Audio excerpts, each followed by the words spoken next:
स्वामी प्रसाद जी अखिलेश जी के हितैषी या विरोधी हैं? आप हमेशा बैंड बजाने में लगे रहते हैं उनकी। मेरा बयान किसी पर हथौड़ा नहीं था, किसी की धार्मिक भावनाओं के लिए आहत करने के लिए नहीं था। शूद्र समाज की कुछ जातियों को इंगित करते हुए नीच कहा, साथ ही साथ पिटाई के पात्र बताए और सम्मान न किए जाने की बात कही।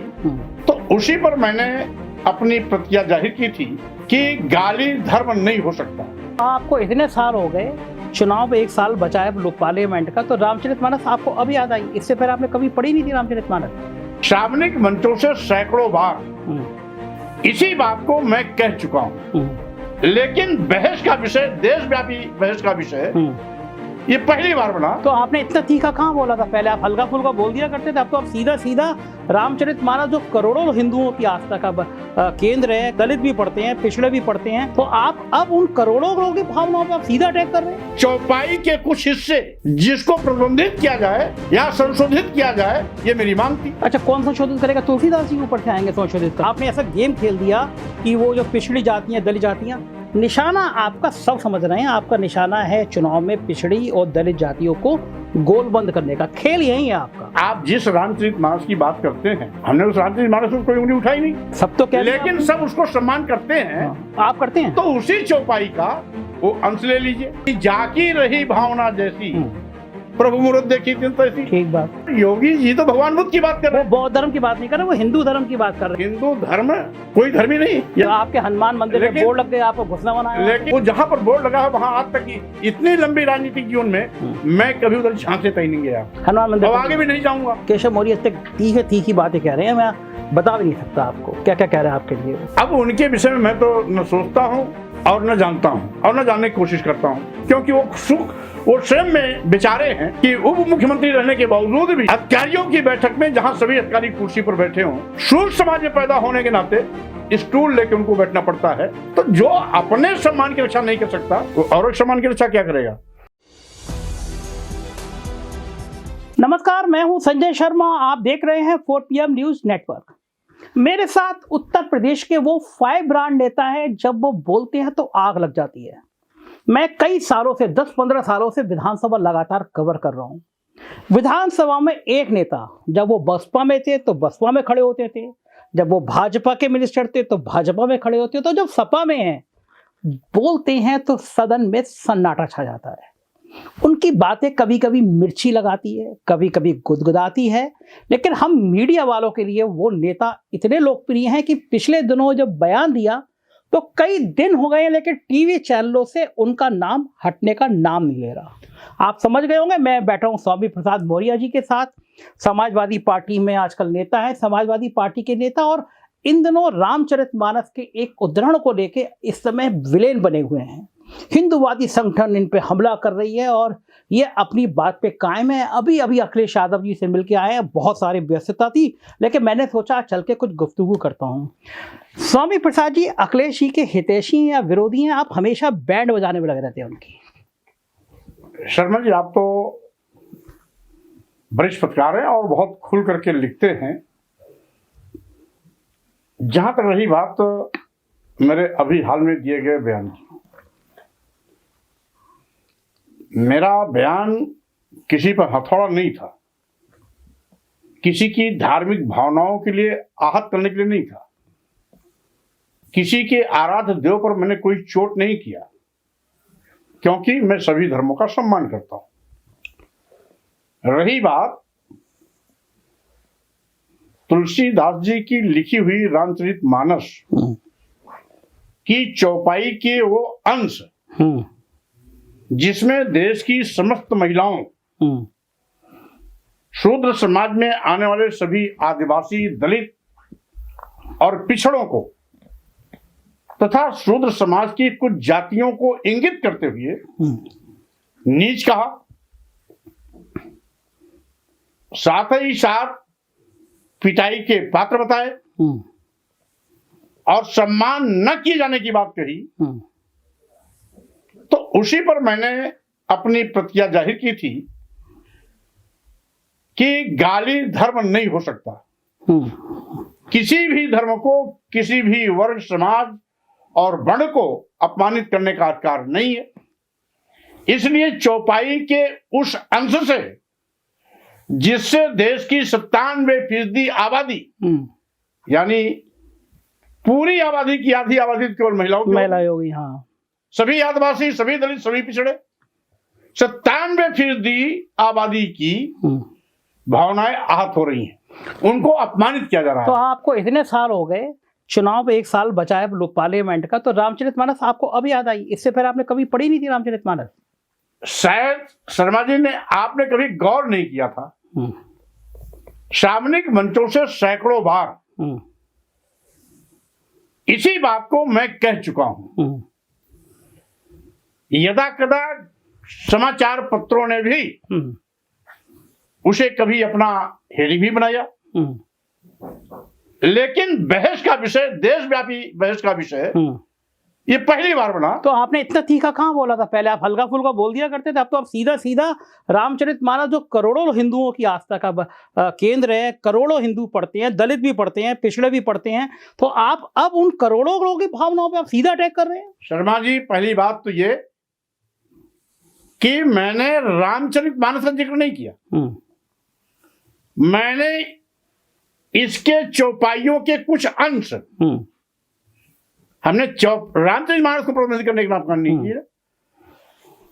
पूरे महिला समाज, आदिवासी, दलित और पिछड़ों के सम्मान को आहत करने वाली चौपाई के कुछ हिस्से जिसको प्रतिबंधित किया जाए या संशोधित किया जाए, ये मेरी मांग थी। अच्छा, कौन संशोधित करेगा? तुलसीदास जी ऊपर से आएंगे संशोधित करने के लिए? अरे, जब आप तमाम धर्माचार्य हैं, आपस में विमर्श करके समय समय पर संशोधन होते हैं, और अभी मेरे बयान के बाद तुलसीदास जी की रामायण में एक संशोधन अभी किया, गोरखपुर से लगभग 34 लाख पुस्तकें छपवाई गई, 4 लाख। हाँ, उन्होंने तो अगर ये संशोधन हो सकता है, हाँ, तो और क्यों नहीं? तो आप तो आग लगा रहे हैं ना, इसलिए संशोधित हो गया। आपने ऐसा गेम खेल दिया कि वो जो पिछड़ी जातियां, दलित जातियां, निशाना आपका सब समझ रहे हैं, आपका निशाना है चुनाव में पिछड़ी और दलित जातियों को गोलबंद करने का। खेल यही है आपका।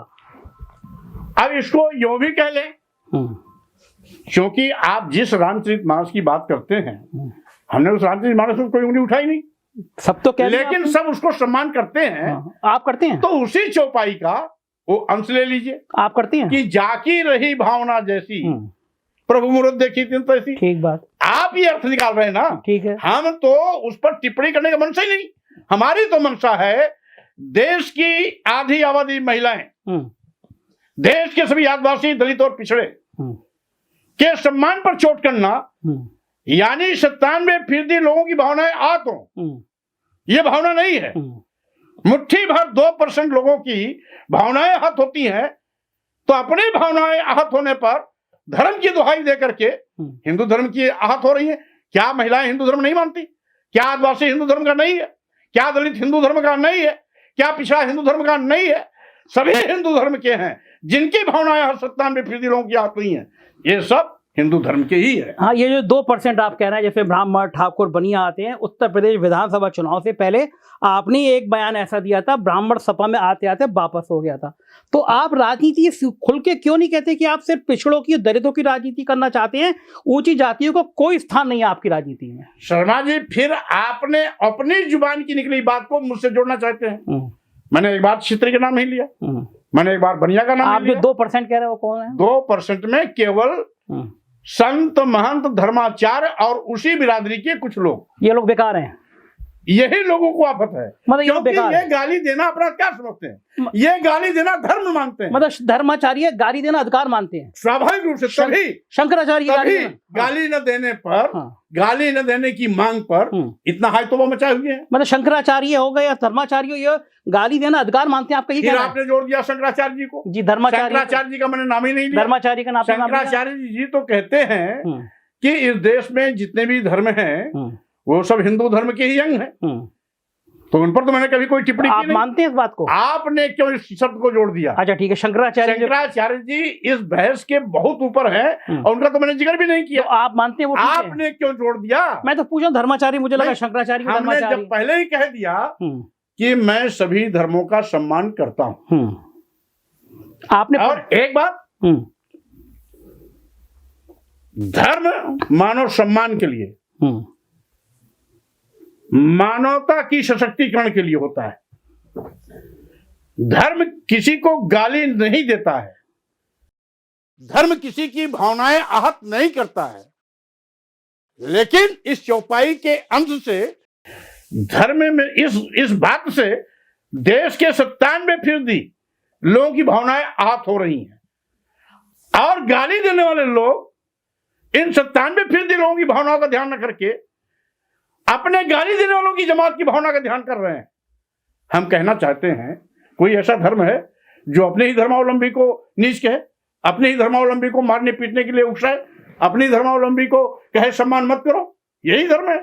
असल में स्वामी प्रसाद जी, आप पहले बौद्ध धर्म की काम जबरदस्त आप उसकी प्रशंसा करते थे। आप जिस पार्टी में थे, बसपा में, वो बौद्ध धर्म की अनुयायी रही है। एक टाइम में आप बौद्ध धर्म की करते थे। तो आपका कहना मतलब है कि हिंदू धर्म एक ऐसा धर्म है जिसके ग्रंथ उसी के समुदाय के, उसी के लोगों को गाली देते हैं। आपको स्पष्ट कर देना चाहता हूं, जिससे कि आप तोड़ फोड़ के कोई बात न प्रस्तुत करें। शंकराचार्य जी ने कई बार कहा कि इस देश में सनातनी धर्म, बौद्ध धर्म, जैन धर्म, सिख धर्म सब हिंदू धर्म के अंग हैं। तो इस पर तो हमने कोई बहस किया नहीं। और साथ ही साथ शर्मा जी, शायद आपको नहीं मालूम, मैं भी इसी सूर समाज में पैदा हुआ, इनके चातुर्वर्ण के सूर समाज में पैदा हुआ हूं। ये गाली हमें भी शालती है।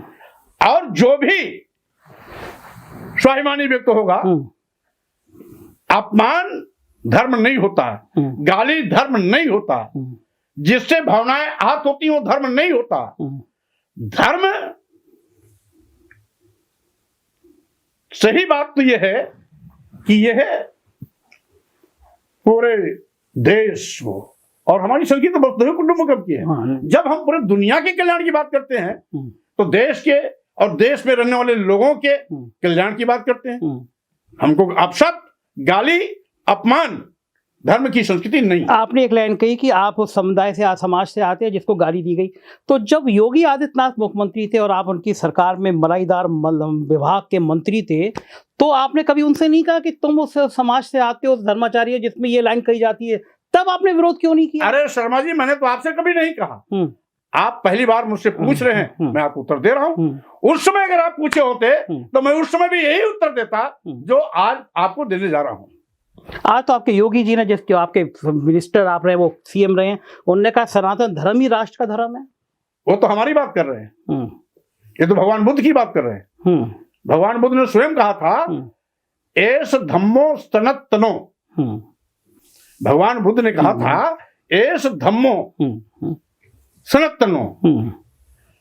और योगी जी तो भगवान बुद्ध की बात कर रहे हैं। वो बौद्ध धर्म की बात नहीं कर रहे, वो हिंदू धर्म की बात कर रहे हैं। आप सनातन, हिंदू धर्म कोई धर्म ही नहीं। या तो वैदिक धर्म होता है, या आर्य धर्म होता है, या सनातनी धर्म होता है।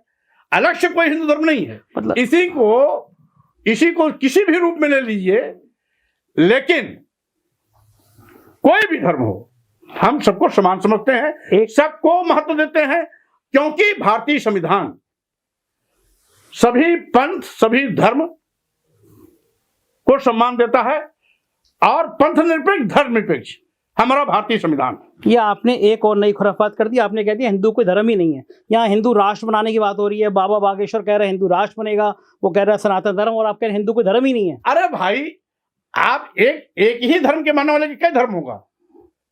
अब आप या तो तय कर लो, हिंदू धर्म क्या, सनातन धर्म क्या है। और सनातन धर्म तो भगवान बुद्ध ने कहा, एक धम्मो सनातनो, ये धर्म सनातन है। तो हम कहां से परहेज कर रहे हैं?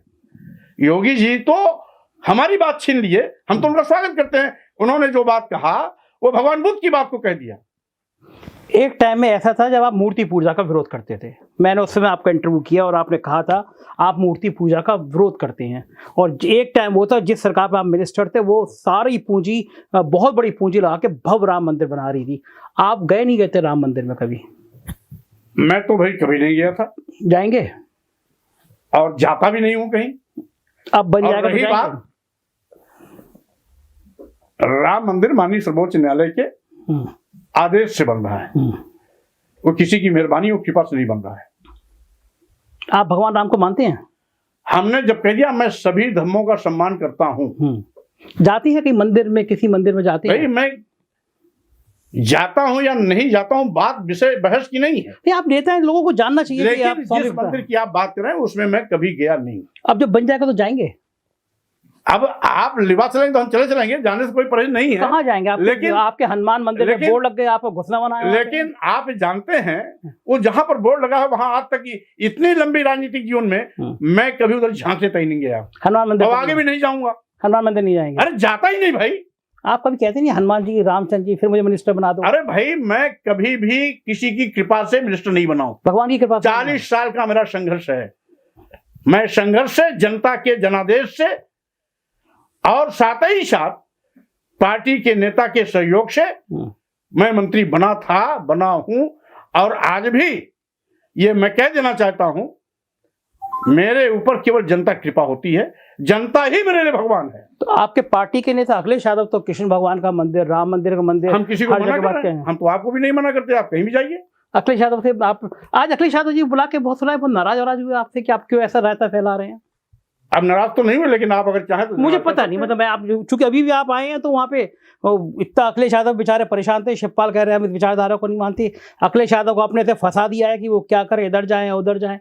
तो आपकी जो बंद कमरे में बैठक हुई, अब माननीय अखिलेश यादव जी के बयान अगर आप स्वयं सुन लेंगे। हाँ, उन्होंने तो ये कहा कि अब बीजेपी हमको शूद्र समझती है। तो अब क्या अंतर रह गया स्वामी प्रसाद मौर्य के बयान में और श्री अखिलेश यादव के बयान में? यानी दोनों एक हैं।